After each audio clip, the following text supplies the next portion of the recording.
morning tropa and welcome to Blue Coral dito sa bayan ng Laia, Batangas. Tara! So for today's video mga tropa, samahan nyo kami na mag-enjoy sa aming Wyatt Nutrition Summer Outing 2024 dito sa Blue Coral sa Laia, Batangas. Nauna yung crew D, so yun yung crew namin sa araw na to para i-celebrate yung Wyatt Nutrition Summer Outing 2024. Dito sa Blue Coral tropa, pwede kang mamili kung gustong maligo sa pool o sa dagat. If you are planning for day tour, 1,100 for Monday to Friday, 1,400 for Saturday and Sunday.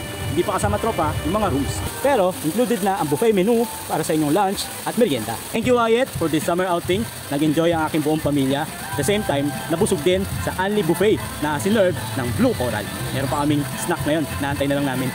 Gutom na ulit eh. Kanina, meron din mga pa-game si Wyatt, kaso hindi ako nanalo. Pero thank God kasi after 8 years, nabunot ako sa raffle. Woohoo! So yung mga susunod na crew, ihandaan nyo na ang sombrero at lotion at i-enjoy ang ganda Blue Coral dito sa bayan ng Laia, Batangas. Bago ko tapusin tong video tropa, gusto ko muna magpasalamat sa Wyatt Philippines dahil nag-enjoy at nabusog ang aking pamilya sa aming summer outing na ginanap dito sa Blue Coral sa bayan ng Laia, Batangas. So there you have it tropa. If you like this video, please don't forget to like, share, and subscribe sa Buti Pa Si Tonton TV. Hanggang sa susunod tropa, Buti Pa Si Tonton. Peace! Bye-bye!